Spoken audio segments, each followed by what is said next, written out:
Linux Action Show is created by Jupiter Broadcasting. It's sponsored by Ting. Go to last.ting.com to save off your first device or plan. And DigitalOcean. Go to digitalocean.com and use the promo code Here's the Thing, all one word like you're slurring it, and spin up your own Linux rig for free. And Linux Academy. Go to linuxacademy.com/unplugged and invest in your mind while saving some money. Welcome to the Linux Action Show, episode 434. My name is Chris. My name is Noah. Hey there, Noah. Good morning to you. Guess what? We got a great show today. Coming up, it's finally here. Elementary OS's latest and greatest Loki release has landed, and we'll give you our review and some technical details behind the OS of how they put it all together. A fascinating look. And then in the news segment, we're going to talk about Let's Encrypt's big news. Our friends at Solus also have something interesting to tell us. And then there's a rat on the loose that's affecting Linux servers. We'll give you the details on that. It's kind of an interesting story, at least. We've got feedback, but before all of that, Noah, you know what else we've got? We've got the picks. How did you know? How did you know? We have the pick because every week, right after you say all that, yeah, then we have the picks. Oh, well, and it's my favorite part of the show. I'm really glad then that I just happened to throw a few things together because I caught this great Runs Linux pick. I don't know if you've seen this because you probably have, like, at maybe some hotels. Downtown Seattle, big apartment buildings have this. Campuses and colleges are starting to get these. They are the Amazon Locker campus receiving thing. Yeah. I don't know what they call it. I think it's called Amazon Locker, actually. Amazon Locker, yep. Yeah, yep. okay, In Amazon fact, Locker. I needed a backpack when I was at DEF CON, and I was this close because I found an Amazon Locker downtown Las Vegas. It was this close to ordering, priming myself a backpack to one of these lockers and picking it up. Yep. And it's a big feature in large apartments right now. It's one of the features they offer in the lobby is the Amazon Locker, and so it was Lane who got a capture of it. He's at Georgia Tech, and they just installed one of these there, and he walked up to one of the displays and noticed something familiar. If you look closely, Noah, it's a Firefox. Maybe I can do a little zoom and enhance. There we go. It's Firefox running like a kiosk web app and a SUSE start menu logo down in the bottom left corner there. Nice. Yeah. So it's definitely a legit runs Linux spotting, and Elaine sent those in there. And this is pretty cool because I've seen a lot of these lockers going in downtown, and it's neat to know that the displays around them are Linux powered. And the thing about that is it's a pretty standard kit setup. Even the wall and the kiosk itself looks exactly like they do in Seattle. It's the spitting image of it, and so it's like a kit that they have that they put together, and it's all pre-assembled, and they can load it up. And I think they have slightly different looks for different locations. And these screens that they install go back to PCs. I've seen the PCs. I just had no idea they're running Linux. So Pretty neat. And thanks to Lane for sending that to me at Chris LAS. I've seen also when traveling different big displays that will have Windows Airs. I just got tweeted one this week, big Windows Air up on there. You ever catch any Linux in the wild when traveling that you haven't talked about on the show? You ever seen like a flight information board or? Yeah, I see it on the seat backs in Delta Airlines all the time. The Delta entertainment system. It's running like a super old version, like kernel 2 dot something whatever. and when they turn the plane on, when they so they have the AP, they're running off of air power. Shut that off. They start the APU up. Then they turn the infotainment system on, and when the IFS comes on, then you can see that kernel loading or whatever, and I'm like, oh, red hat. That's one of the most common runs Linux submissions we get into the show is actually that particular. Oh, you really? Yeah, it's the runs Linux on the airplane seats, and it's a great when you see it. It's like, oh, yeah, that's pretty perfect. If you want to run Linux and you want to run on a powerful server that's under your control, check out DigitalOcean. Use our promo code Here's the Thing. It's one word, lowercase. You just smash it together like you're inebriated and you're just slurring it. Here's the thing. Over at DigitalOcean, you get a $10 credit and you can spin up a rig. Now, DigitalOcean gives you $5 droplets for $5 a month for the entire month. They also offer hourly pricing if you want to break it down to like 3 cents an hour. You put that promo code in, you get the $10 credit. And then you can really cook with some gas. You could grill with some gas, as Noah says. DigitalOcean is a simple cloud hosting provider dedicated to offering the most intuitive and easy way for you to spin up a totally badass server on their killer infrastructure. They're all SSD. They have a lightning fast network. They have a simple API that's very straightforward, tons of open source code already written. You can deploy in seconds, and they have highly available block storage up to 16 terabytes that you can attach to your droplet, all SSD. I mention all of this because I hear about it all the time. In fact, I just got a note in this morning. the speed in which you can spin up a droplet and try something out is super enabling. It gives you the ability to go from idea to execution in 55 seconds. Yeah, here it is right here. This just came in from Lewis. He says, at ChrisLAS, I was using DigitalOcean's snapshot feature before attempting an upgrade. I love it. Oh yeah, that's a great point too. That's also a great point. Dennis wrote in. He said, I just want to thank you for the great content you create. I listen each day on my way to work. It's a 45-minute commute, and by the time I get to where I'm going, it feels like I just got done hanging out with all of you. I've learned a lot, and thanks to you, I'm a happy Ting and DigitalOcean and System 76 customer and a Linux Academy customer. I know they all work very hard, and I really appreciate what you do. And I think Dennis really sums it up, is we've worked really hard to find sponsors to create a long-term relationship with them that we think are actual, genuine fits with our audience, because the ability to just spin and try something up in Linux land is super powerful, and it's the fundamental thing about open source software is that easy access to it. Now, of course, you could build your own rig, or you can do it in a VM. There's a million ways to solve that problem. But DigitalOcean's a great option. And with our promo code, here's the thing, $10, you can spin one up for free. And they got data centers all over the world, 40 gigabit E connections into the hypervisors. They're tier 1 data centers where they've set up partnerships with some of the biggest names in bandwidth and in hosting. It's something that really only DigitalOcean has fully pulled off, the entire stack, from the hardware to the really freaking fantastic UI. Check them out at DigitalOcean.com. And I don't think this is necessarily specific to DigitalOcean hosting. They have a great article. It's part of a whole 5-part series, so you can read the whole series if you want. But they just updated this part, how to configure periodic trim for SSD storage on Linux servers. Obviously, since DigitalOcean's all SSD-based, that's pretty heavily focused for DigitalOcean. But it turns out you might have an SSD of your own, and this might apply. So it's a great article. It's professionally edited. It's a huge part of what they focus on. They're not joking around with this stuff. Check them out at DigitalOcean.com, and if you decide to try, you can just use our promo code, Here's the Thing. It'll apply it to your account, and then you're just cooking. Or, I'm sorry, you're grilling with gas. DigitalOcean.com, promo code, Here's the Thing. And thanks to DigitalOcean for sponsoring the Linux Action Show. You know, you're welcome to use the word cooking or grilling. Or either of those are fine. I'm just not allowed to say barbecuing. Barbecue. Unless it's actually barbecue. Then you can say barbecue. Right. And just so we're just super clear, your definition of barbecuing is if it's not cooked in a hole in the ground, it's not barbecue, right? Or an imitation of a hole in the ground, yes. But how is that not just luau cooking? That's just luau cooking. You're just luau cooking. I mean, that's all you're... Anyways, we don't need to talk about... We will pick this up later. We need to move forward. And also, before we move forward, I just want to say one quick thing. Language is an evolving thing, and however society uses the terms is actually what defines the word, not the dictionary. Okay. Anyways, moving forward, let's talk about Log. Internet of Things. IoT.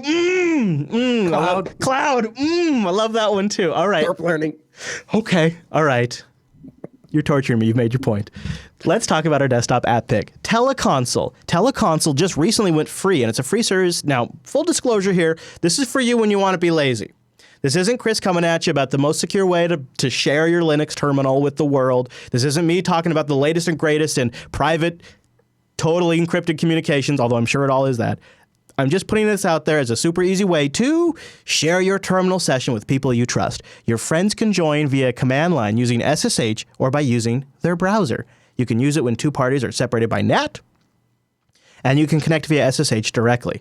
And as you probably guessed by the name, it is just a simple app and service that uses their proxy, so keep that in mind.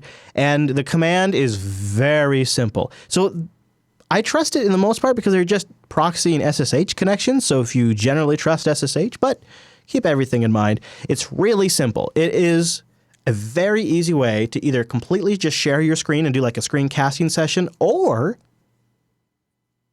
some sort of like collaborative work together, which they show here in their demonstration here on their screen. They show you how you could come together. This could be a great way for Noah and I to do, for example, tutorials live, is we could share a console session together, and I can make him type while I talk, and he can make me type while he talks. So this is pretty cool. And it's really simple because the command to connect is just teleconsole join and then the ID of the session. So it couldn't be simpler. One command, join, and then the ID of the session. And you now have two terminal sessions that are shared, collaborative. It's like co-op hacking on the terminal. It's pretty neat. Have I got you impressed, Noah? Very impressed. You liar. Here's the thing. This is one of those things that one day, here's what'll happen. One day I'll be doing something and I'll come across a problem and I'll be like, oh yeah, there's this app that will fix this thing. But until that day, it's like, right now off the top of my head, I don't really have a use for it. I just gave you a use. I said we could hack together. Remember what I said? I know. But neither you or I have time to hack together. We could right now. Right now on the show, we could do it right now. It could be beautiful. It could be wonderful. Or we can say, all right, fine. Next user or topic. We can hack together. That sounds like a lot of fun. Have a group hacking session. That'll be good. Now I hate your idea. All right, so moving, especially since that's an audio show. Let's talk about the desktop spotlight, because I think something tells me maybe it's the Grand Forks in your bones. This will interest you a little more. I think I'll get your attention with this one. Although maybe it would have been better at the top of summer. The open sprinkler. I actually need to put a sprinkler in my house. I'm interested. Keep going. Keeping your lawn and flowers beautiful doesn't have to be stressful. Open Sprinkler unchains you from your sprinkler or your irrigation control box, enabling you to program, run, or stop zones at any time from anywhere, whether at your desktop, laptop, tablet, or phone, or whether you're at home. Wait a minute. Are you trying to cloudify my sprinkler system? Well, I'm not, but the good folks over at OpenSprinkler.com sure are, and this is a hackable, open-source, Raspberry Pi-powered open sprinkler system. They even have an Android app ready to go. It's kind of legit. Here, Noah, I'm gonna. I didn't read the. Did they tell me what I was gonna try their demo. Open door for the password. Are you ready? We're gonna demo this thing right now, live on air. See, we could be sharing this. All right, so here we go. You're right. This is more interesting. Boom. Here we go. We're going to, look at that. We go in here. Do you want to stop the selective station? I can stop it. Yes. Look at that. Are you impressed? It has the temperature, the water level. I am. The thing that concerns me is I feel like Raspberry Pis oftentimes are like the bad science project, right? Like if I was going to put something in my house to control, I feel like I'm fine with ARM, but I'd kind of rather it be like a hardware device that's specifically designed for industrial embedded use. I feel like Raspberry Pi is the place you go to try something out, not the way you productize it. Well, and isn't that just the beauty of it being open source? Because you could probably end up standing up on your own system. Just get it run on anything. Yeah, but the whole hardware kit's pretty neat. Come on. I'm genuinely interested because the thing is, I was actually getting bids a couple weeks ago for putting. The thing is, I've noticed that anyone that has like nice lawns, they have a sprinkler system. So I said to myself, you need a sprinkler system, and so I was getting in the process of getting bids, and looks like Hunter is the go-to brand that everyone goes to.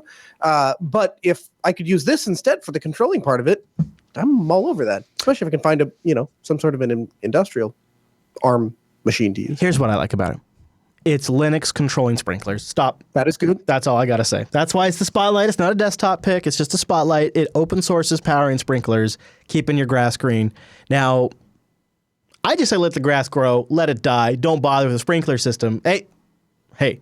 Just because I think nature is beautiful just as it is, and we should leave it alone. I think we should leave it alone. That's my thoughts. Let nature run its course. You know what? You're part of the everyone's pretty and everyone gets a trophy generation. Huh? You know what I'm part of? Oh. I'm part of the realization that we are on this earth for but a tiny fraction, a tiny, tiny, tiny fraction of the whole Earth's time, and that little piece of land doesn't belong to you. You have it for an immeasurable tiny fraction that is so inconsequential to the entire earth as a whole that the idea that you own that land and you think you need to maintain it is adorable. The dirt I want to look at the grass nice because while it may be a fraction of time in the grand scheme of things, it's my entire freaking life. I got to look at brown grass out the front door. That's fine. It's just this whole I got to conquer the land concept that we monkeys seem to have sometimes, but that's good if you enjoy it. Oh no, I don't have any of that. I don't really care what anyone else thinks. I wouldn't take a poll when I bought the place. Then that's perfect. I want it to look nice. If I can do that with Linux, that's better.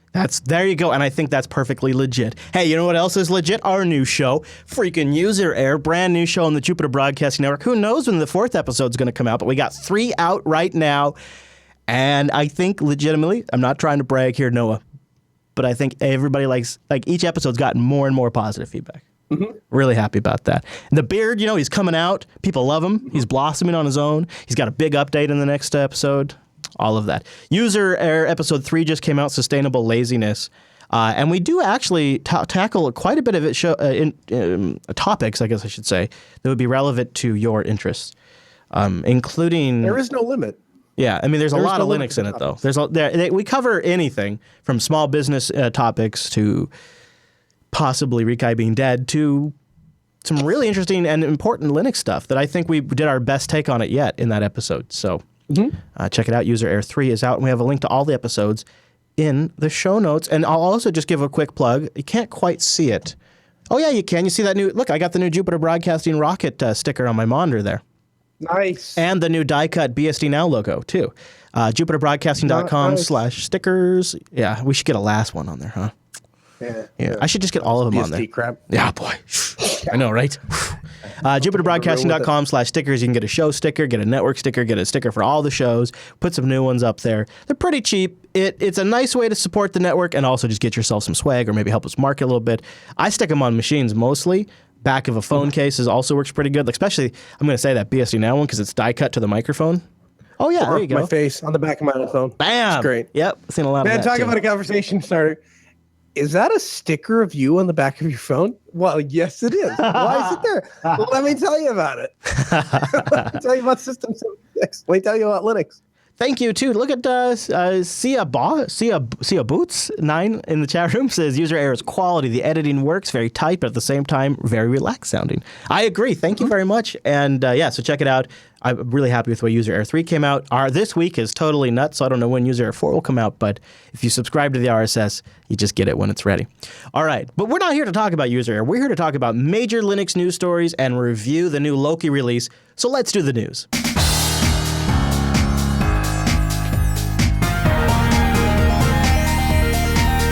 Hey, it's the news, and this episode is brought to you by Ting.com. Everybody visit last.ting.com to support the show and get yourself $25 off a Ting device, or if you bring a device, you get $25 in service credit. Now, your average bill going to be about $23 per device-ish. That's about what mine is.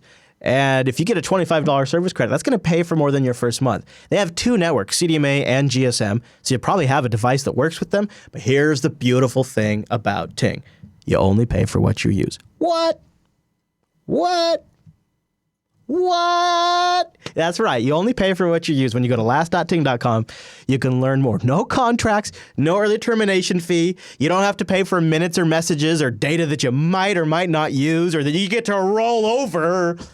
No, you just pay for what you use. It's really simple. You got a great dashboard to manage all of it. Super great customer service that's really passionate. They're actual human beings. They got every device too, from like the feature phones all the way up to the Cadillacs. Although I don't know about that Note 7. That might be a little hard to get your hands on. If you go to Ting and just want to learn more and support the show by visiting last.ting.com, stop by their blog. Do yourself a favor. Hey, Noah, stop by their blog. So on your Note 7 comment, I actually had a friend that wanted a Note 7 and wanted to bring it onto Ting. So it was actually a pretty straightforward process. You can go into AT&T and buy a Note 7, and you want to be careful and look at the bands. In this particular case, Note 7 is going to work just fine. And purchased a Note 7, and you take it and you just buy it outright, and then you go to their website and you type in a little code, and it emails you a code to unlock the phone. And now you got an unlocked GSM phone. Wow! Brought it over to Ting, works just fine. That's nice. Yep. Yeah. Too bad they blow up in your pocket and have been recalled, because otherwise that'd be really sweet. Well, it hasn't blown up in his pocket yet. He should seriously return it. Did you see that Jeep I sent you? The guy's Jeep that blew up? He should seriously return that thing. Yeah. Guy's Jeep blew up recently. Yeah. Really? Yeah. Because of a Note 7? Yes. You know what? Go get yourself a Nexus device and put that on Ting. Now, this is seriously grilling with charcoal, because you can not only get the great Nexus experience, which is hit or miss depending on the apps, but it's legitimate, updated by Google directly with monthly security updates. Unless your phone gets monthly security updates, you got to wonder what you're not patched from. I love that you can get it on Ting. You go buy it from the Play Store directly. It's on sale all the time. You just pop in the SIM card. It's got all the band support you need in here. You get a device directly from Play. You put it on the Ting network. No contract. It's like you're off the grid. It's the coolest experience ever. And if you know how to use Wi-Fi to download podcasts or YouTube, if you have YouTube Red, which I think Ting should blog about this, if you get like Google Play or whatever, the Google Music subscription, then you get YouTube Red for free or included. So I ended up with YouTube Red one day. And you know what you can do in YouTube Red? You can legit download YouTube videos to your phone. And you can watch them them all offline on your phone for absolutely like no extra like strings attached. It's just built into the YouTube app. Well, I don't know, probably, but I don't know if you can officially get to the files. It's nice stuff. And the really nice thing really to say about Ting, though, is it can work for whatever you want. If you want your Samsung device, if you want a Nexus device, or if you just want a feature phone that you don't have to worry about with no contract. I mean, hell, if you got a device that just takes a GSM SIM and you want to put it on the internet, how beautiful is something you only pay for what you use? It's $6 for the line. You got like a tablet or a Raspberry Pi that's got the GSM thingy, go for it. Just help us out by going to last.ting first and get yourself a discount too. And also, if you haven't heard, Ting has recently dropped their data rates. They're even more attractive now. Last.ting.com. Thanks, Ting. Sponsoring Linux Action Show. This is sort of a cool milestone. Let's start out the news with this. Let's Encrypt tweeted today, just a couple days ago. They now have they have issued more than 10 million SSL certs, with about 5.4 million are being currently valid today. That's a huge, huge milestone for this project. That's a ton more HTTPS out on the web. And it's powered by open source software. It's being integrated into different open source projects all the time. It's even being taken advantage by malware and ransomware authors. I mean, it is a huge, huge force now in the security industry. If nothing else, Let's Encrypt is making huge progress to letting people have some faith that the website they are visiting is legitimately the website they intend to visit. And that is... I disagree with that. How do you disagree with that? Because it's not proving that it's proving that you have a secure connection from you to the website. It's not necessarily authenticating the website at all. No, I would say Let's Encrypt on anything. Yeah, but but the SSL cert, the cert is right. There is a trail of the ownership that you can verify, and if it doesn't match, dude, I would say if anything, it asks you to enter an email and a name. I could put anything in that field. Yeah, I know, but you can check that. This is my point. If anything, I would say Let's Encrypt, because it is so easy to automate, it is easy to roll into ransomware. It basically makes getting SSL super straightforward. The only service it does offer is identity verification. I would say that's the only thing that you can truly get from, I mean, it obviously gives you SSL, but the fact that you can verify it and you could tell if that's not Altispeed, HTTPS altispeed.com, when I look at that, that's generally the only other thing that I don't feel that when you take out all of the other strings and you make it possible to automatically generate certs and make everything else simple, there is a downside to increasing availability to some degree, but all of the other benefits outweigh it. And I think identity is one of them. And specifically, I think the more likely scenario is phishing. I think the more likely scenario is if somebody's sending you a link to a PayPal website and they go get a Let's Encrypt thing that looks kind of similar and it makes it. We're going to talk about malware here in a moment that uses a Let's Encrypt cert to use HTTPS traffic. But at the end of the day, if I go register, like PayPalPayments.com or whatever, I can get a Let's Encrypt certificate for PayPal, and you're going to get the little green thing. It doesn't verify that it's not telling you who the identity is. It's just telling you that you have a secure connection from you to me. There is a process, though, in which that can be revoked because they are sitting on the PayPal.com domain. There is a process in place that allows for revoking of that, which, if you think about, you can't like I just in TechSnap covered a story where there was an SSL cert issued for GitHub because somebody had a GitHub email and they just thought, well, if they got a GitHub email, they must be from GitHub, and they just gave them the cert. I think there is a practical issue that Let's Encrypt solves, and there is a theoretical issue that you are concerned about. No, it's not a theory. I'm just saying that I don't get where you're getting that it confirms an identity. I don't think it does anything to confirm an identity. It just makes sure that you can talk to a server. It makes sure that the server that you're talking to has a secure communication between the two. Right. But that's it. It doesn't verify anything. I disagree. Okay. I think that's actually the best thing that Let's Encrypt is brought is the entire process of being able to verify the identity of the cert. You have to check but that's only if you care. But if you want a secure connection, like if you want to give your clients a secure connection, want to be implemented, you now have easy access to giving them HTTPS connections and SSL connections, and they now have the ability to ever in the future check to see if that cert is legitimately for Altispeed or for somebody else. Okay, can we put it to the test? Can I go try to impersonate Jupiter Broadcasting, and I'll register like jupiterbroadcasting.org and get it? Possibly, I don't know if it'll. But my point is, there is a process in place in which I could then go to them and say, no, here's me. This is actually my identity, and they could revoke that, which is that's an important aspect of the process. Yeah, I guess it doesn't seem to me where Let's Encrypt excels. Like the real advantage to it is not in the. I don't think I would trust it to verify an identity, because even if that did work out, that relies that the person that actually owns the domain is looking at all of these other possible registration and. I agree, but I think I don't think that's a real advantage. Here's where our core disagreement is. Our core disagreement is, I think spoofing domains and doing man-in-the-middle attacks and DNS spoofing, like behind corporate firewalls or when people connect to Wi-Fi access points at coffee shops, I think that is way, way more of a practical, real threat that faces end users, especially on. So think about mobile devices. There's not an efficient way via the browser or other means to install malware on a mobile device unless they allow unknown sources.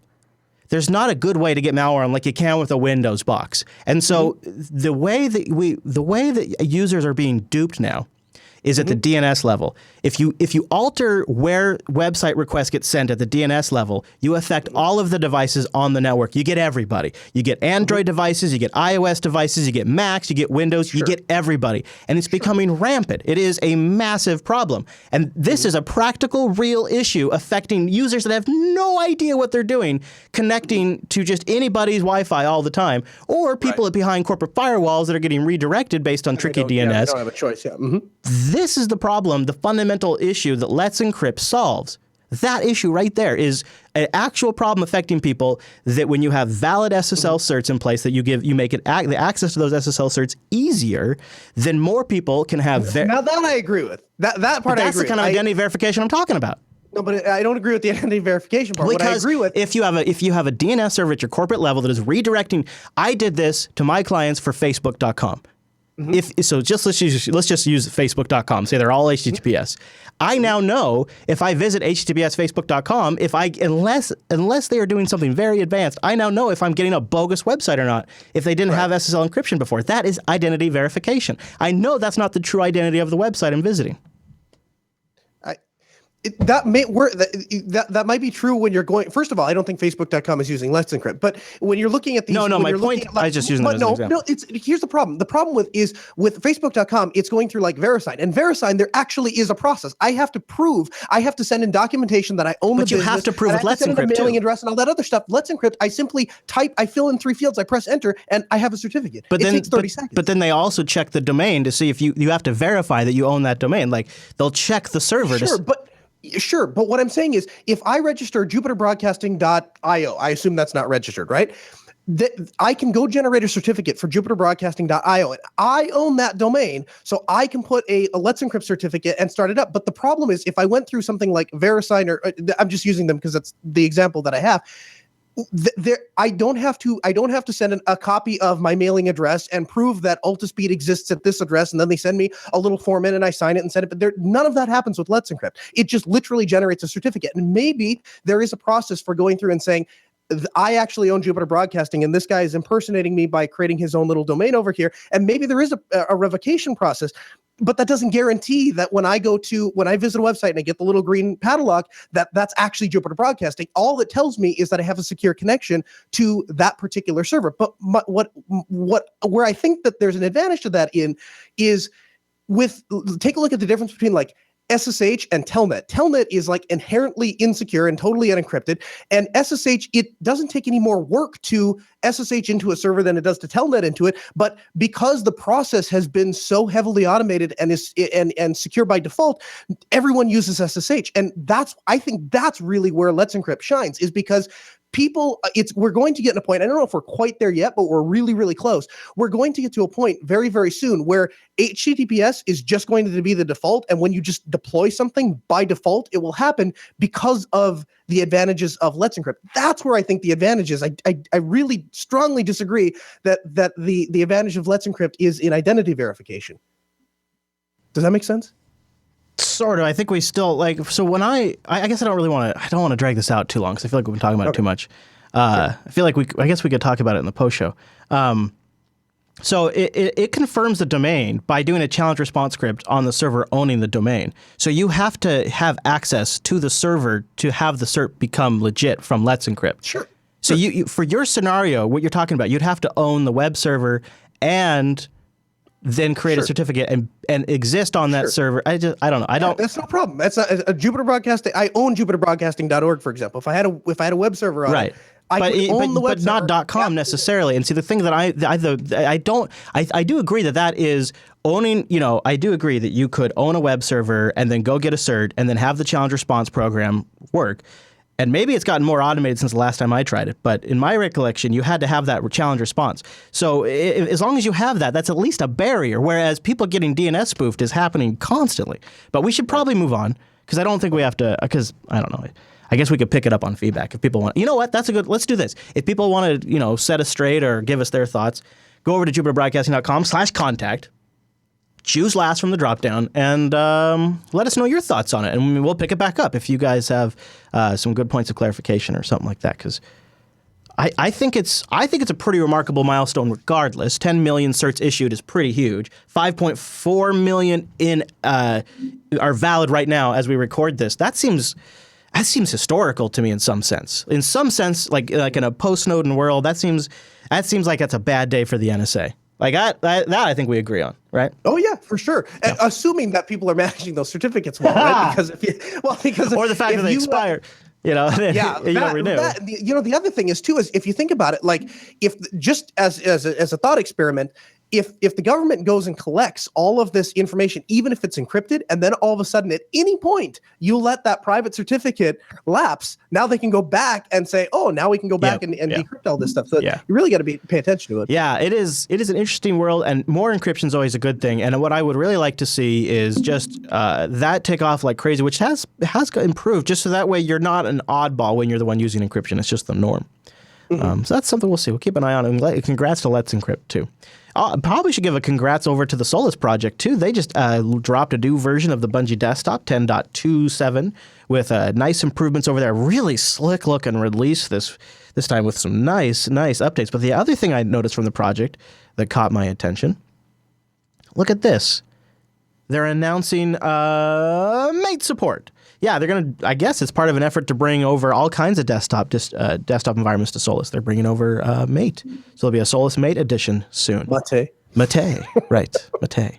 I don't know why I got that wrong, because I've been getting it right for so long. It's just old habits, old habits.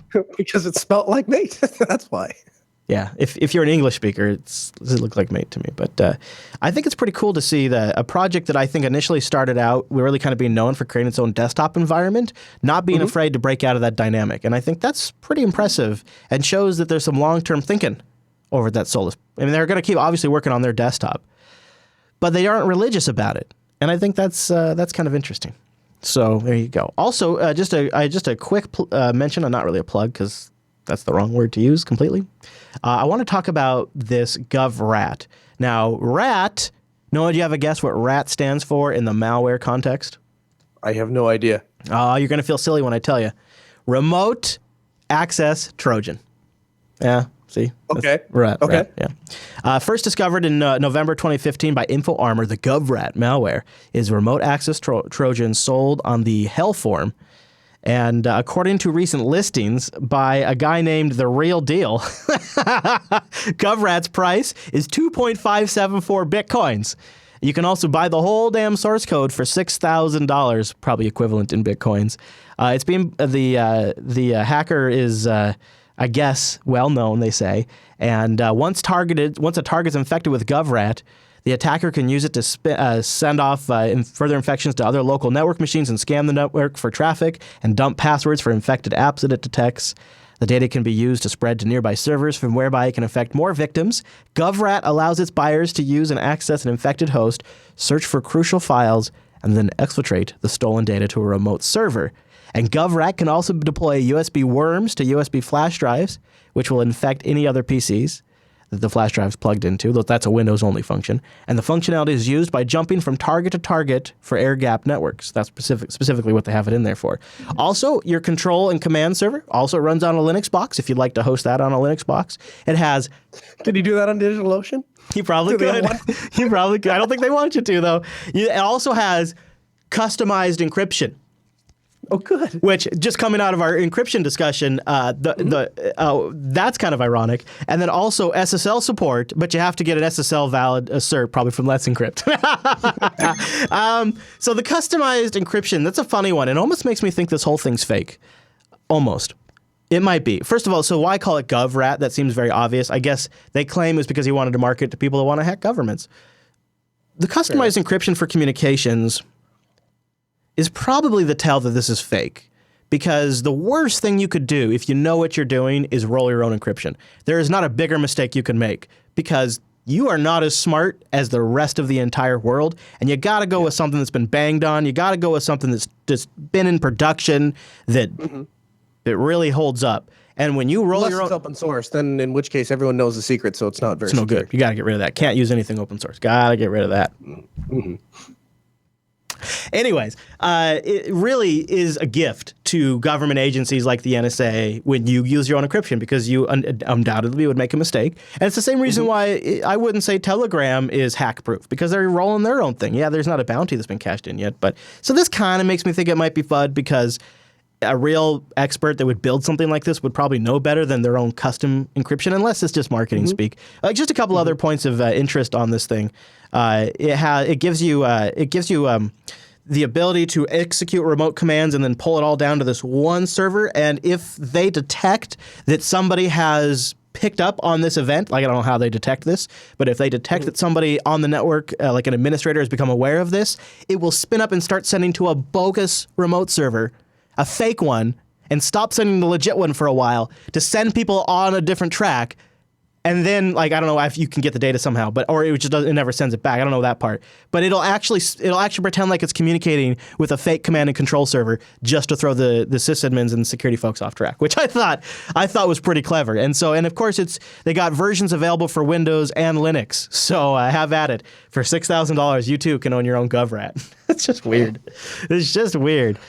Peace of Mind is the creator, is the name of the guy that made it.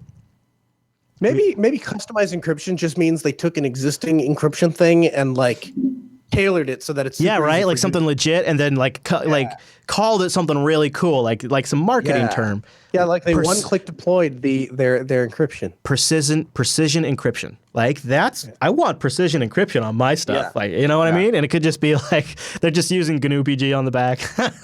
See, I have such a bad ego. If I was going to come up with something, I would name it something like absurd. Like I'd be like impenetrable. Yeah, that's good too. Impenetrable would be good. Really great way to get at. Yeah, well, at least you wouldn't name it after yourself. That's the mark of a true ego. So this is another huge milestone. The world eats its 10th million Raspberry Pi, as the Register puts it, the humble Pi.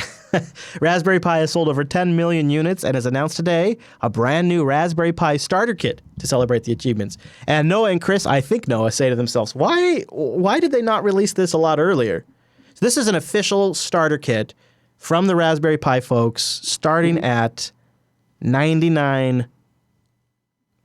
It comes with what? Well, I think I'm okay with them not releasing. So first, for a couple of reasons, I'm okay with them not doing this until late into the game. One is the really exciting thing, and probably my favorite thing about the Raspberry Pi is it forces the people that own them and play with them to actually have to learn about them. You can't just pull it out of the box and start using it, right? You just pull it out of the box. You're holding a circuit board. Now you better figure out how to power that sucker. And oh, by the way, you better figure out storage. Oh, and by the way, you better figure out how to flash, an image to it, and you can go buy the card, of course. But really, you have to understand the thing a little bit. And then the second thing that's really cool about it is it's such a low barrier to entry. People don't think about it, and even people like you and me, who understand what I'm getting when I buy a starter pack, are sometimes tempted to go with the starter pack rather than piece it out on our own, because we're like, well, what if it takes a special kind of SD card? Or, your example with the RAM inside of the Intel NUC. And then that leads to this discussion of like, well, maybe I don't want to buy this starter pack because $99 is not really a toy. But you and I, on a whim, like on a Thursday night, we're like, we don't have an idea for last. Let's both buy Raspberry Pis and review the Raspberry Pi 3 and like just there we go. We spent $39 and ordered it. Yeah. And you can do that because it's $39. I feel like that changes in 99. That's true. I mean, they'll still probably they're always going to keep the lower price point available. Right, yeah. I guess from when I think about it from a school standpoint, I kind of like the idea of getting the official starter kit. That does feel sort of more like conceptually something that maybe the school board would be more behind, things like that. Like if you're going to spend some serious money, that might be an advantage. So you get the Pi 3 Model B, you get an 8 gigabyte SD card, you get an official case, an official 2.5 amp multi-region power supply, an official HDMI cable, an optical mouse, and a keyboard with high quality scissor switch action. That's what it says. And a copy of Adventures in Raspberry Pi Foundation. That's actually pretty neat. The team estimated that 10,000 units would be sold in their lifetime to students. 10,000 units would be sold in its lifetime to students. But we're surprised when the pocket-sized computer was a hit amongst adults as well. Well, why wouldn't it be? Why wouldn't it be? No kidding. And so I think a couple of things. One is, while I don't really care for the Raspberry Pi in like a production, industrial type setting, I really think it fits well in with kids and learning and stuff like that. But it totally hits the hacker space. I want to try this project. And there are so many times when I've had an idea and I'm like, you know what I could do? I could do this. I need a computer to try it on. I'm not going to spend $300 to try this because it might not work out. But heck, I'd spend $39 to try it and see if it works out. And so you lower the barrier to entry for a lot of these projects and ideas to get started. I think that's really cool. Yep. And it has inspired an entire industry. It's super competitive with a lot of really great options. Raspberry Pi is among some great friends. So it's pretty cool. And congratulations to them on 10 million freaking units. That blows my brain off. And I think it's really good news that is, I got to say probably nearly 9 million of them are running Linux. Got to be damn close to all of them are running Linux. Maybe a few are running a couple other things, but yeah. And if anyone isn't out there that hasn't seen our review, go back and check out the review of the Raspberry Pi 3. I tried it. I think both of us tried it with Ubuntu Mate, and we were talking about how incredible it is to be able to take the same desktop experience I have on my laptop and my desktop and move that over to a $39 computer. And for the vast majority of the use of it, didn't even notice. Didn't even notice. Pretty great. And it means you can start having computers in places you never thought possible before. Exactly. And it's a lot of fun to play with, and it's not a very big investment to start out with. But that right there is all the news for this week.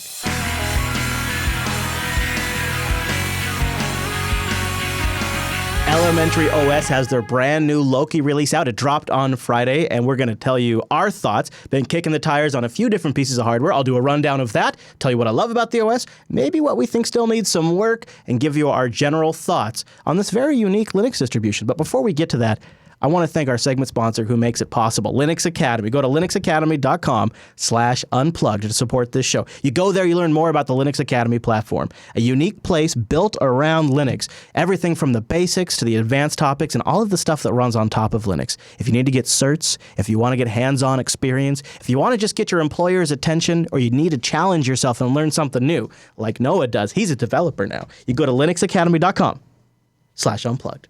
And you not only do you support the show, but you get a good list of all of their features. In fact, browse around on their page and take a look. See how cool their service is. It's created by a bunch of Linux enthusiasts and professionals, developers, and educators who come together to create a platform to learn a lot about Linux. And one of the things I think is unique to them is instructor mentoring is actually available on topics like this. It's very nice. They got virtual machines that spin up. Check them out at linuxacademy.com/unplugged. So I want to tell you a little bit about my experience with the new Loki release. For me personally, it's been a lot of fun. On Friday, we did a live stream event, and Daniel and Cassidy from Elementary OS stopped by, and we chatted about some of the new features. So I'll try to remember to post that in the show notes. That is available as its own separate release. It's kind of like an announcement stream and a highlight of some of the stuff they've done. But, it really kind of got me thinking. Elementary OS is a really kind of unique distribution in a couple of ways, primarily around the way they release. So it's based on Ubuntu 16.04, Loki is, but it didn't come out around the time Ubuntu 16.04 did, which pretty much all of the other flavors based around Ubuntu and additions, they do come out at the same time that the main Ubuntu release does. And Elementary OS stands out. They define their release model as when it's ready. That's the summary of it. And what they do is they literally publicly post a burn down chart of the bugs and issues that are incoming and the things that are fixed and outgoing. And when the chart gets down to 0, that's when they release. And so when they release, the known issues are often almost nothing, if not minor things that come out immediately after release. I've had some insight into this process, and it's not like the other distributions where they'll have a page-long list of problems that might not be working. They really are paying a lot of close attention to detail, and because of that, you get a pretty much, if conditions are right hardware-wise, a problem-free experience. Like I've had no Wi-Fi issues at all that I experienced under Ubuntu 16.04. Can you go back and talk about? Could you touch on the longevity of how that process plays out longevity-wise with your son's computer? Well, I'd say it's led to a very consistent experience in the sense that they seem to be deciding on certain design decisions once, and I'm going to touch on that more here in a moment.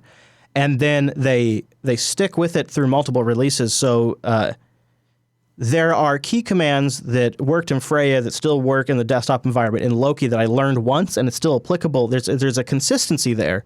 So if you need a system that you want to sort of like it's a good candidate for an LTS system for whatever reason that might be. There's a lot of them.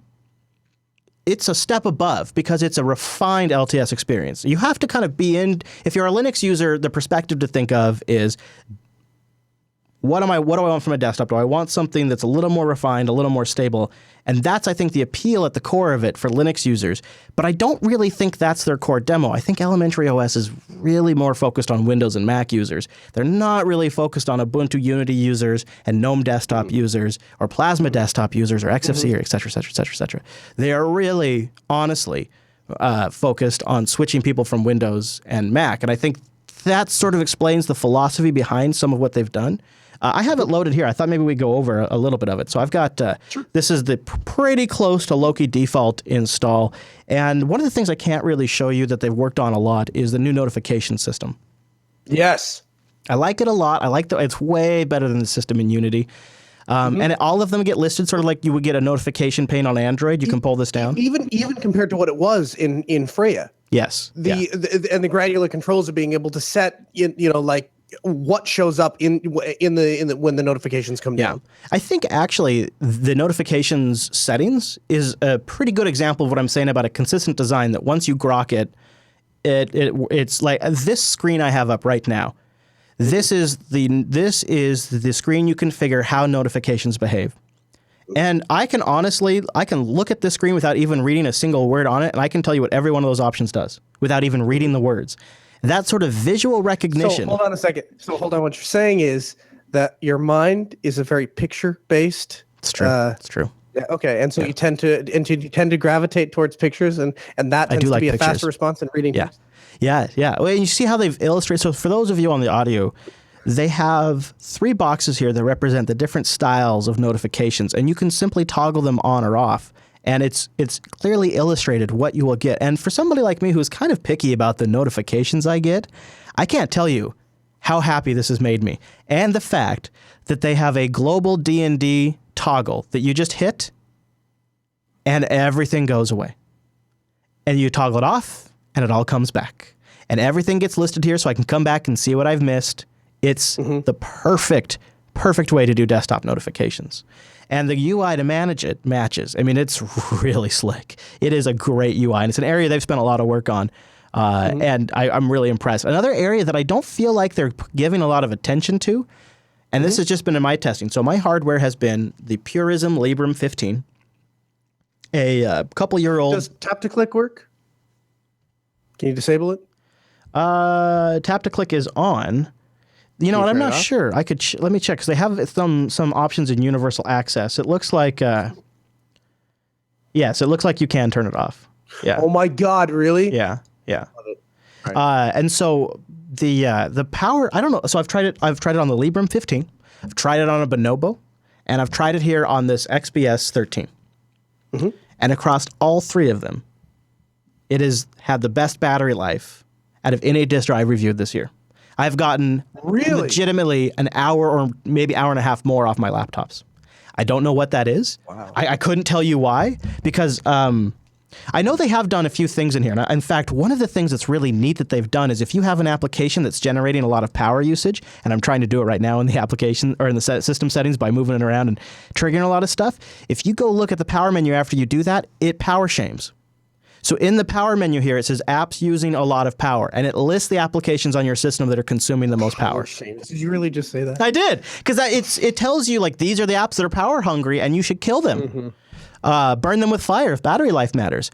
And I think that's really slick. One of the other nice things before I get off the power menu, devices that you hold in your hand, like Logitech wireless mice and things like that, their battery status also shows up in that power menu. Plasma desktop, other desktops have done that for a while, but it's nice to have that in there. So really good battery life. Some of the best battery life I've seen, even comparing stock Ubuntu 16.04 with Unity, I'm getting better battery life. So I don't know. And you have wireless too, which is great.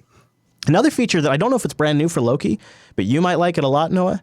In the network settings, it's like one-click hotspot. So if your laptop has an internet connection, you can reshare that with other machines. One click sets up hotspot. That's also I think that's pretty slick. I think that's really nice. Yeah, especially if your laptop like mine has a WAN card in it. And so my laptop always has a persistent internet connection. And the battery, of course, my laptop is a lot bigger than the one on my phone. Yep. So being able to use the hotspot on my laptop actually would be a lot more convenient than using the hotspot on the phone. That is exactly what their intention was behind that. So then we move on to some of the desktop applications. I'll just touch on a couple of them here. This is one of the applications that's gotten some work. It's Mail, and it's their port of Geary, and it's pretty nice. They've pulled out some WebView stuff and put in actual native code, and the performance of it's really quick. It fires right up. Boom. And now I have 13,886 unread messages, and it launches. It loads immediately. Sure. Everything on here is really snappy. Which was one of the things, if I remember right, was keeping you at Thunderbird to begin with, was because finding a mail client that could simply handle the sheer volume of mail that you get was difficult. Yeah, it was.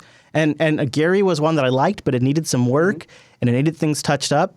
Mail is going in the right direction, and it ties in really nicely with the desktop. I don't know if it would move me away from Thunderbird completely. I'm experimenting around with hosting my own Naleus N1 server right now. Wes kind of inspired me to do that. And I don't know if it'd replace that either, but if you just want a desktop mail client that's quick and simple, it really checks those boxes. And speaking of there's sort of been a simplicity drawn throughout. The calendar now, it's a pretty generic calendar application, but one of the things they've done that's a little more advanced is it supports natural language events. So you can go in there and just say, I have lunch with Noah at 1 p.m. and it will on Monday. And it will parse that natural language and actually create a meeting event. It also supports CalDev, so if you want to subscribe to like a Google Calendar or sync with an external server, it can do that, which is nice. But the big application that I think has really probably gotten the most attention is the new App Center. And boom, again, you see how freaking fast that launches. The second I click the damn icon, it launches. App Center is both great and rough at the same time. It's early days. It still looks a little MVP, minimum viable product, right? It still looks a little rough. But one of the things they got off the gate right away was they've integrated in system updates. So when you need to update any component of your system, you just go here to get the updates. This is going to get, I think, some of the most work over Loki's release and probably into the next release. This will be one of the applications that sees the most changes post-release because it's just essentially a repo browser that's just browsing the Ubuntu package repo. There's no curation happening here. There's no facilities for app payment. So it's sort of basic, but it does give you the ability to search for packages and install them, which is nice. Which, to be fair, is what people are used to that from the Android or the iOS App Store anyway, right? Yeah. And so what they're really looking for is to find available applications. They type in Firefox, they find Firefox, they install Firefox, right? If it's doing that, it's probably meeting the expectations and needs of 90% of the people. And there I am. I'm updating the apps. That's really simple. I would expect if I were a betting man down the road, I would not be surprised to see maybe like Snap package support even integrated into this thing. And I think this is probably a good moment to touch on one of the current negatives of Loki. It's not necessarily new to Loki, but it is an issue you could run into for sure if you have a proprietary graphics. Well, if you have a card that you want to use proprietary graphics drivers with. So you got an ATI, or I'm sorry, an AMD or an NVIDIA GPU, and you want to install the drivers. There is no wizard, if you will, to enable that. They don't just simply re-implement what Ubuntu has already done. You could probably install it from the repo, but they don't just simply, well, we'll just fill in this hole with this app from Ubuntu. If it doesn't meet the desktop paradigm design UI, they don't even want it. They don't want it on there. And so end users, though, are left with no obvious and immediate way to enable something like the proprietary NVIDIA graphics driver. If I were a betting man, let's be fair about it though. If you're a person that you're switching over from Mac OS or Windows, and you're looking for that clean desktop experience, and you're not a huge power user because you haven't investigated all the different desktops. You just want to install it once and then use it forever. Yeah, you're probably not the person that's really concerned about. Probably don't know what a GPU driver is. Exactly. Yeah. Yeah. That's why I don't think that. I think that's probably the calculus they're making too. But I'm coming at this from more of an advanced Linux user's perspective who's thinking about possibly finding a refuge distro. And this is a checkbox for me. Now, I am also the type of person who could go download the damn NVIDIA driver from the website directly myself, run the little script they have, and install it. It's not a major issue. Yeah. If, though, I were going to make a prediction, I would say in the future, one of the things that App Center would likely see as an update is it'll just automatically detect when you have proprietary hardware like Intel microcode or the NVIDIA graphics driver, and it'll just be listed here in the updates as an option you could install. I would expect that would probably be the way they'll deliver. They won't. Why create a whole separate application to manage that when you've already got one spot that end users go to install software and enable features? So I would expect the Elementary OS project, just to keep things consistent, would just likely update this App Center app to support that stuff in the future. And nothing says that's necessarily tied to Loki. They could continue to issue updates for all of Loki's. I mean, it's going to be around for years, so they could keep updating it for a while. I would assume. Who knows how long it'll be around, really? But that's App Center. There's not a lot to talk about now. It's early days, but you get an idea of where they're going.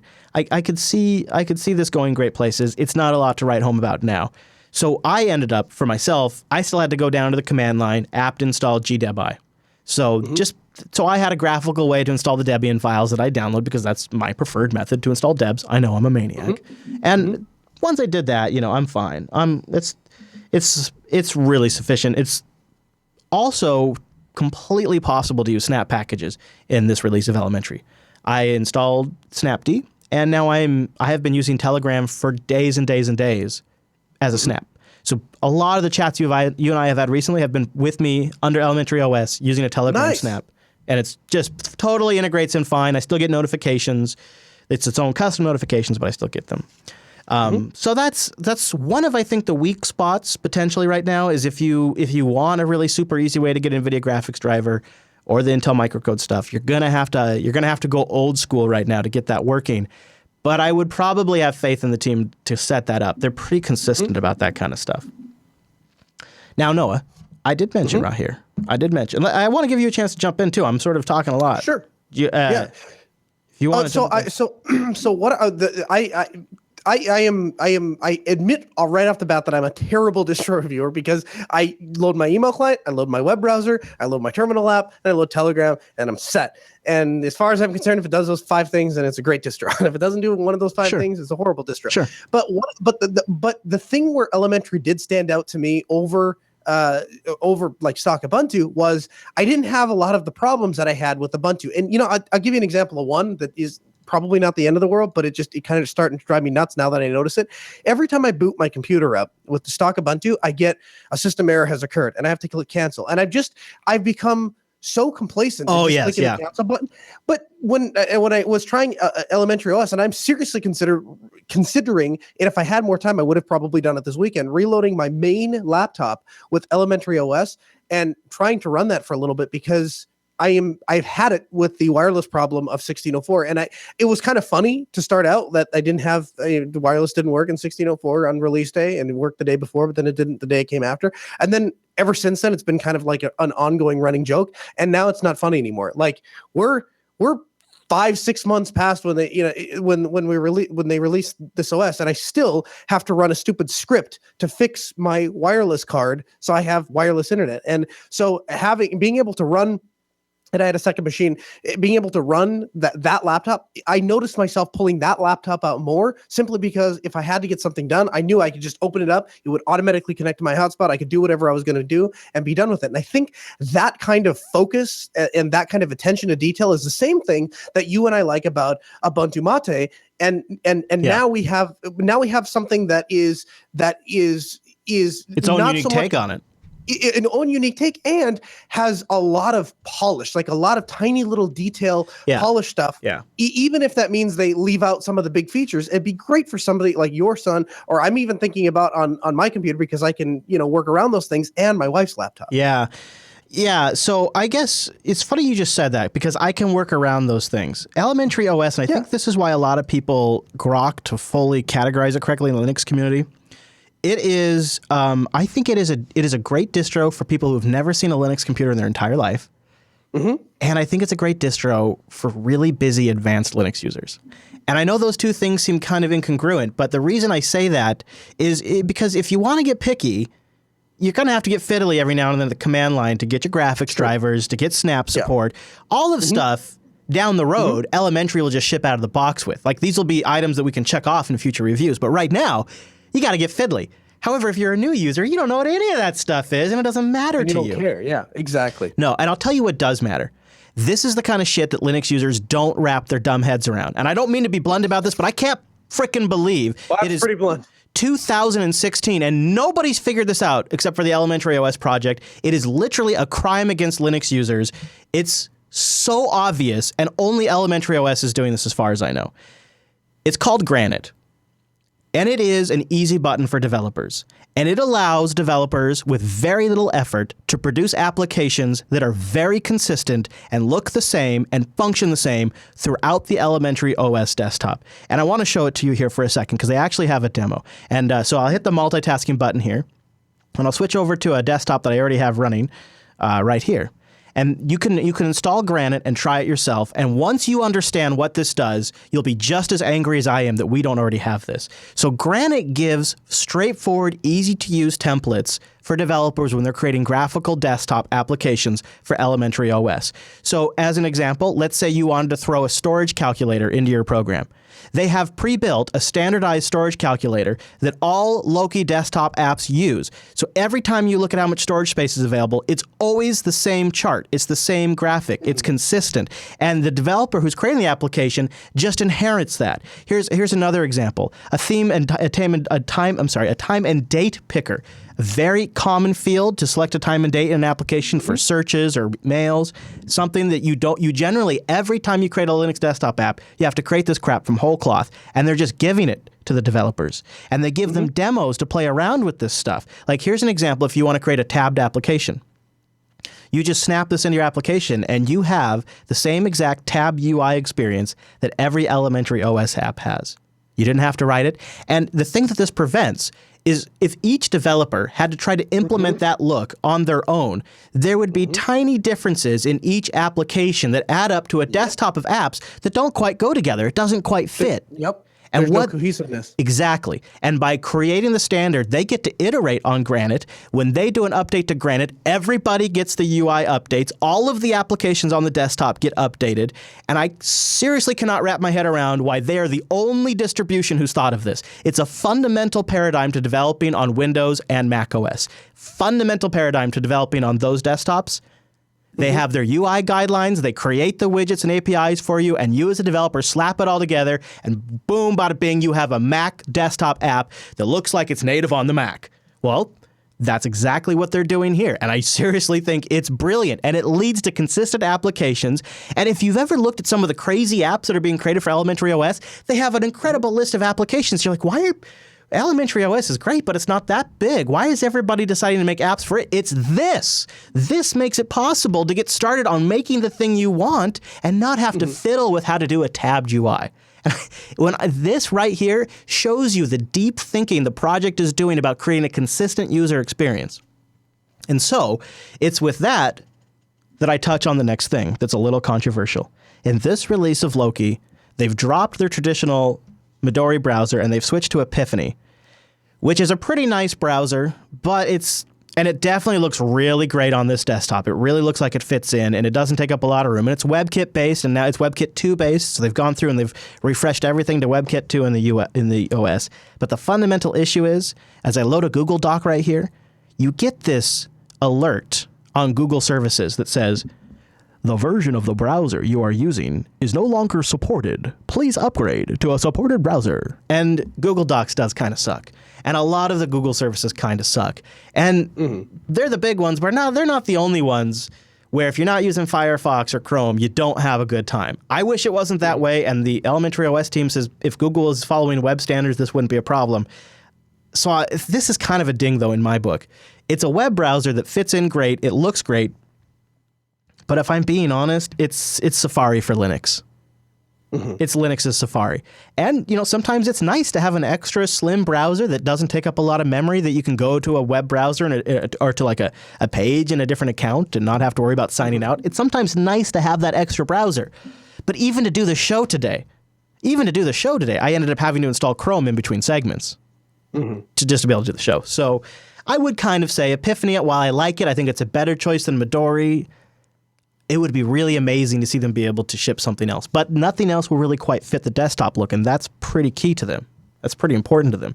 And I think that's part of the reason why I've also had the best high DPI experience. I believe there is not even a setting. I don't know. I haven't checked. But on every distribution I review on this show, one of the reasons I picked up the XPS 13 is because I realized high-resolution screens are real, and Linux needs to get its support in order. And this was, last year that I got this thing. This was a while ago. Right. And at the time, it was just when the GTK 3 was really getting its high DPI act together. And so I've always been interested to try the Plasma Desktop or Mint or every distro we've reviewed recently. I always throw it on the high DPI display. Just want to see what's it look like. And every single time, I generally am able to get a pretty damn good looking display. After I go in, I enable a high DPI and like GNOME tweak, or I go into Plasma settings and I scale it way up, or whatever I go into Cinnamon and I check the high DPI box when I find it because it's kind of buried. Whatever I do, I generally get a pretty good look. Elementary OS Loki is the only Linux distribution I've installed on a high DPI display. And it's actually just been high DPI out of the box. I boot off the USB thumb drive. The live session is high DPI. After I load it, the installed version is high DPI. I've never checked a box. I've never had to go in and set my resolution. Everything looks gorgeous. There's just a couple of little things, like my mouse cursor is tiny, and just a couple of little things. But it's the best damn high DPI support I have ever seen on frickin' Linux, and I did nothing to turn it on. It's the best. And it worked out of the box. That's a huge benchmark for me. So the high DPI, and then going back to the touchpad too, seems like it works right. Being able to disable tap to click. That's the only distro we've ever used on the Librem that has allowed me to allowed you to disable the tap to click. So, I think that goes back to making all of these tiny little tweaks to make an out of the box experience really great is going to enable people like me to switch people to Linux.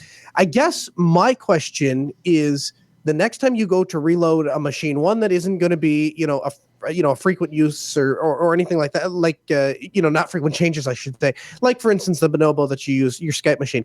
Is this something that you consider putting on there?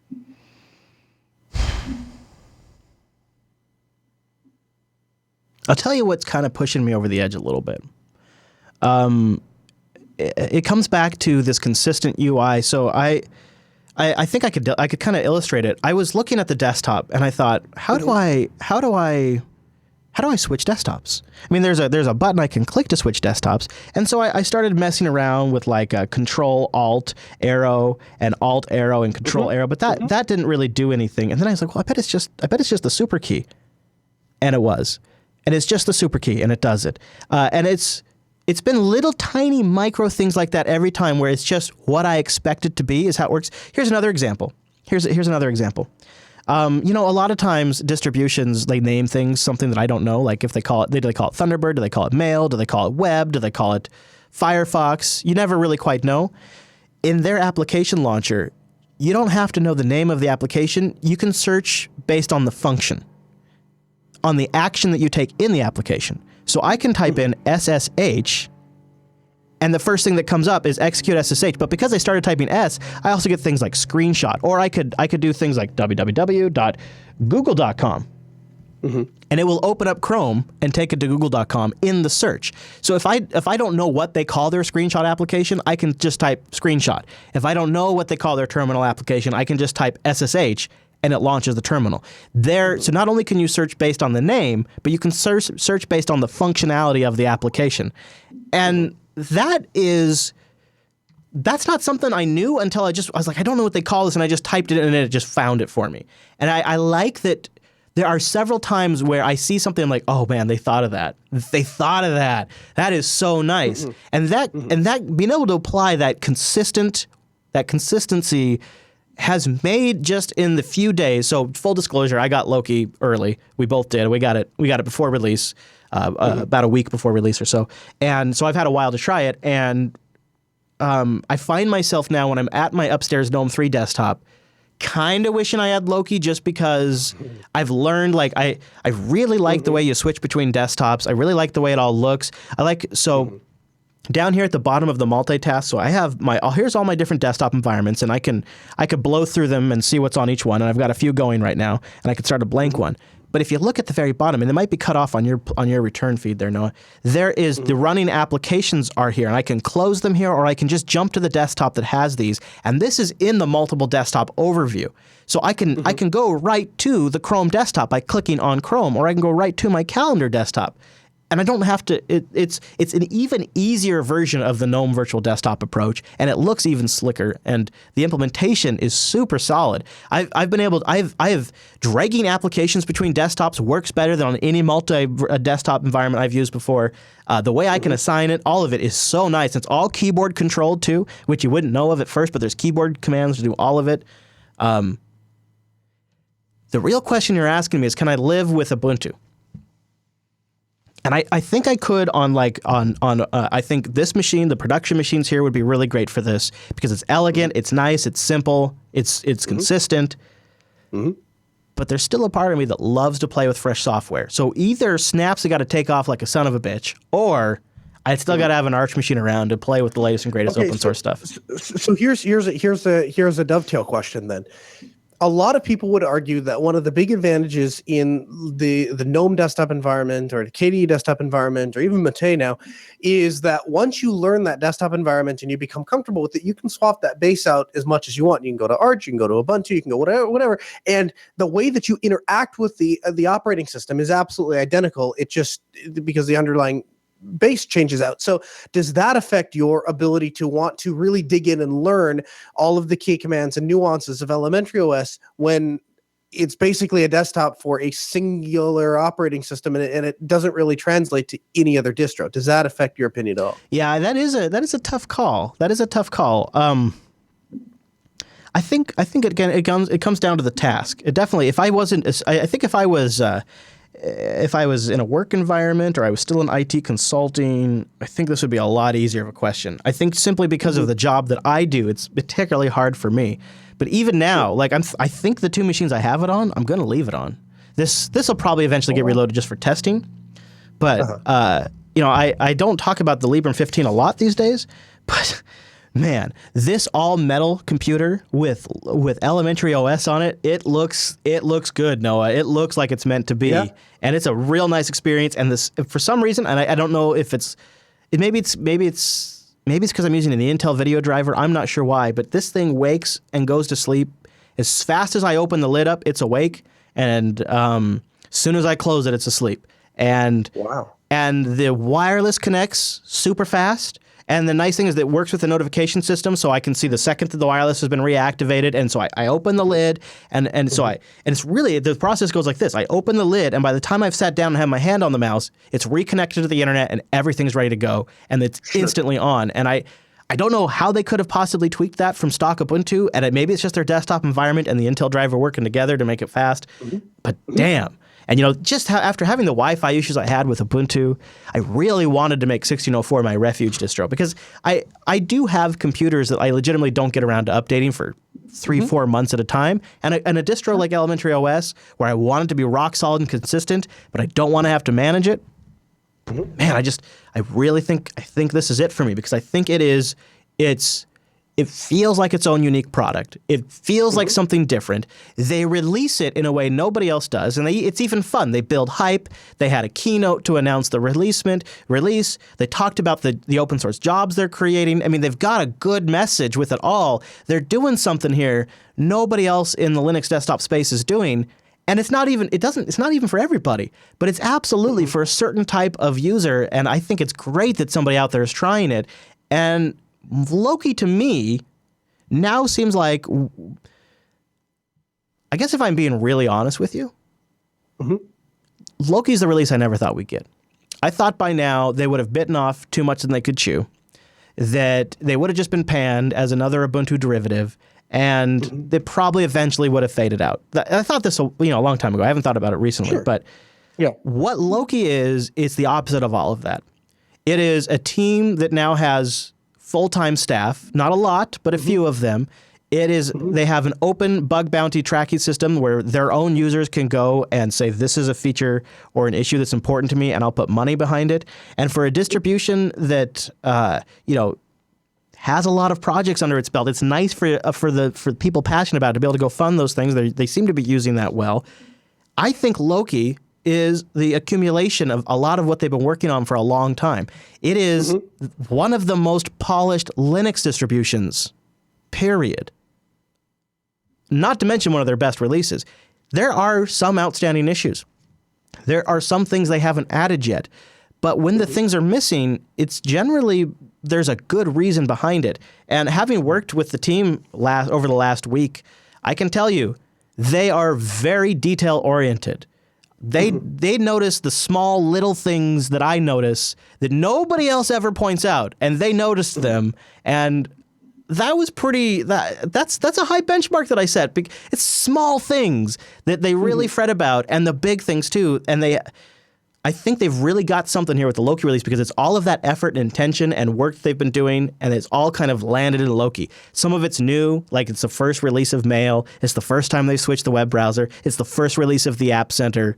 But all of it sets the foundation for some really great stuff that they can keep building on with the existing release. So there are a few teams out there. Like I have a lot of respect for the Solus team. I have a lot of respect for the Ubuntu Mate team and the Antergos folks. All doing a lot of. There's a lot of others who are doing a lot of good work right now. But those are just a few off the top of my head that kind of also really feel like they're their own product, their own unique Linux take. And I think, when it comes to a unique desktop experience that's consistent and fast, how can you not want that? You just have to be willing to fiddle with a few things if you're a more technical user. And if you keep in mind that their main goal is Windows and Mac users, a lot of these decisions make a lot of sense. So sure. I'm pretty freaking impressed. Let me ask you this. If tomorrow Hadia comes up to you and says, hey, I want to replace this computer in my office, would you consider putting Elementary OS on it? Well, I'd show her the two and let her make her call, but I would suspect that she would... Okay, fine. She's actually a poor example. If I'm trying to think, somebody that doesn't have the ability to evaluate things. I tell you what my decision would be. But if they're coming from a Mac, absolutely. And if they're coming from Windows, if they are willing to learn a better way to compute, I would probably give them Elementary OS. But if they are pretty set on a traditional desktop paradigm, and so if they're going to go that route, I would want to give them the best traditional desktop paradigm that's still moving forward, and that would be Ubuntu Mate. So that'd be the two tracks I'd take. That's my decision tree. Okay, perfect. Good. I think. And I challenge both you and I to leave it on a machine for a little while. And I think you specifically, I would really like to hear you work with it for a while and come back and tell me what you think, because I think it'd make a good work machine. At this point, my plan is to, when I have to take some time to I've run out of hard drive space on my laptop, so I have to put in a new hard drive, and it's here. I just haven't had time to put it in. But when I put the new hard drive in, I will be going to some other operating system, anything but Ubuntu 16.04 stock. So I have wireless, and because wireless doesn't work in 16.04, and I'm strongly considering. In fact, I kind of decided last week. I'm going to try Elementary and see if that doesn't just become my de facto distro. Especially with you. You like the smaller, more compact portable laptops. I think this is a great distro for that. I think for something like an Oryx class rig, I would start to reevaluate, maybe go consider a different distro. I think the answer for me, I would suspect, will be I'll keep an elementary OS rig around as sort of like my machine I take between home and work, possibly, that I just want to flip open, do some work, and close really quick. That'll probably be elementary OS, and then my workstation here is probably going to stay Arch, so I can mess around with the different software and stuff. But there's not a lot of reviews we come away from where I'm like, I'm going to integrate this into my daily workflow. That does not happen very often. And I will tell you, full disclosure too, here, I never thought it was going to be elementary OS because I kind of came at it with a bias a little bit of, this is for beginners. And it absolutely is. But it's really for people who just want a consistent workflow that is predictable. If you want a predictable, consistent workflow where you sometimes get delighted by some of the things you see they thought of, elementary OS Loki is the perfect desktop. And I don't think that just applies to new users. I think that applies to advanced users too. So I'd say check it out. That is the Linux Action Show's look at Loki.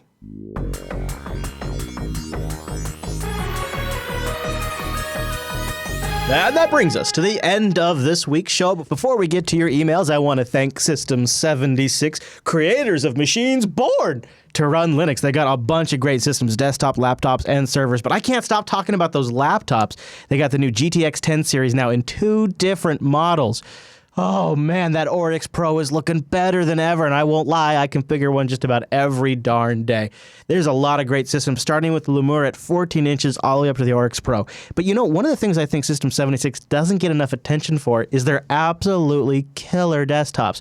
From the Meerkat, a tiny machine, the Sable, an all-in-one, the Ratel Pro, the sneaky performer with upgradable graphics, down to the Silverback workstation. Oh man. Check it out at system76.com.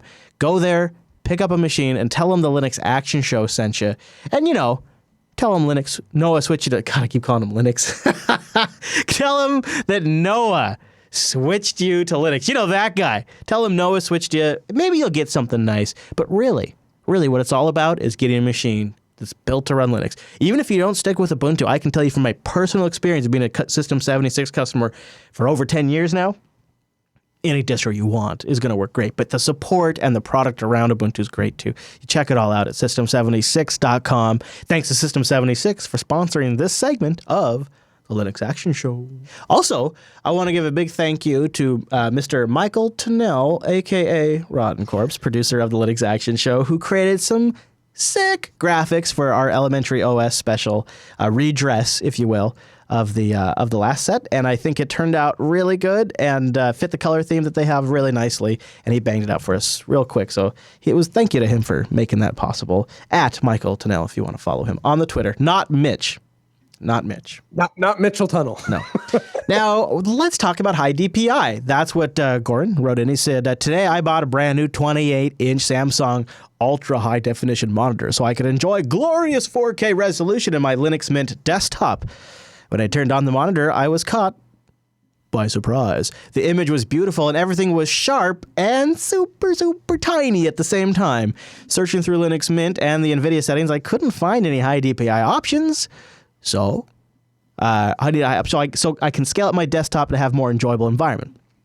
Internet searches later, I came back with results that high DPI in Linux is still not a standard feature. With the amount of 4K displays on the market, I wonder, is there any Linux distro that offers high DPI scaling, or am I out of options? Thanks, Gordon. Well, we just talked about elementary OS. That'd be an obvious one to go to. But really, anything that's, I think, GTK 3.12 or newer supports high DPI. You just got to find where to turn it on, and in the GNOME tweak settings. And the Plasma desktop, since like Plasma 5 something has had it as well, you just have to, they call it desktop scaling, and you just crank it way up, and sometimes you got to go screw with your fonts a little bit, and you might have to change your icon theme, and it's not as simple. Use Firefox, you got to go into about.config and change that up to 2. That's true. Chrome does have high DPI support, and Chromium, I believe, have high DPI support out of the box. So elementary OS is going to be your most straightforward method, but any GNOME desktop or Unity desktop, anything that uses GTK has already got high DPI support. So you're pretty much good to go. You just have to dig around. The problem with Mint is they're on the Cinnamon side, they have their own implementation, and you got to go find it. You got to have the absolute latest version of it. You got to have Mint 18 to get that shenanigans. So you want to take Dave? Yeah, Dave M writes in and he says, I often hear Chris mention anecdotes of listeners getting hired into Linux jobs, and I'd like to hire some of them. Since there's no official forum aside from Reddit, and I'm not keen on the idea of posting jobs on Reddit, what would you recommend as a way for me to reach out to JB listeners in the New England area or who would be willing to move here that might be looking for a Linux-centric tech job? So thanks a lot for offering this to our audience. And so if you have an interest in a job in the New England area, or if you'd be willing to relocate, get in contact with us. You can use the contact form and we will forward your contact information on to Dave. And I will forward, I'm not signing you up for this, but I will forward your contact information on to Dave and then he can reach out to you. But and thank you all to all the people that reached out to me last week. We got a number of different responses and we're formulating and structuring that stuff, and you'll be hearing from us soon. But if you missed it, if you're in the central Wisconsin area and you are looking for some part-time work, we are looking to hire a couple guys in the central Wisconsin area, so you can head over to altispeed.com and use our contact form and let us know, and we'll get in contact with you. But thank you for everyone that reached out. We appreciate it. We'll be in contact with you in a little bit. You know, I've thought for a while it'd be really great if there was like a open source software package we could implement at Jupiter Broadcasting that would kind of be like a job board for the community. Oh yeah, the one we could also throw a few JB jobs at and be like, hey, you want to develop this for us? Here's like, we'll give you $100 or something, like kind of like our own bounty source we could roll, but people could actually use it to get work, because one of the things that you hear a lot from people like Dave who wrote in is there's a pretty damn good chance that if you're listening to this show, you might be employable somewhere where people would be interested in hiring you. So people are listening to this show and going, gosh, I'd like to hire some of that audience. And that's a pretty cool thing, but we just don't really have a real, I don't know, like we don't have a real sustainable way to implement a connection that's not going to get spammed. Well, and the other side of it too is like we don't have the time. No, we can't. No, it'd have to be moderate. It'd have to be like a website that is like there must be an open source job boards program, right? That's easy to implement. I don't know. Throw it up on a droplet. I don't know. There might be something there, because holy shit, would it be awesome if we could help people get some work? Wouldn't that be great? Sure. Hell, and if this podcasting thing doesn't work out, maybe we'll just go get some jobs and exactly. Yeah. All right. If you'd like to send us in some feedback, over to jupiterbroadcasting.com/contact and choose Linux Action Show from the drop down. Then once you put your email in there, hit submit, and the robots will automatically deliver it. Don't forget you can watch us live. We won't be live next week. We're going to pre-record next week so I can go on a road trip. But generally, if you go to jupiterbroadcasting.com/calendar, you'll get it converted to your local time. And then you just watch it at jblive.tv. So while no live Linux Action Show next Sunday, you will get a regular release. So if you're subscribed to the RSS feeds, you'll just get it like normal all the time, maybe even a little bit earlier. So look forward to that. Also, if you want to submit some content or some open source projects we should check out, or a desktop app pick, or give us feedback, linuxactionshow.reddit.com is the place to go. He's at Kernel Linux. Also check him out at Altispeed. That's the company's Twitter account. Actually tweeting more now. I'm at ChrisLAS, and we'll see you right back here next week.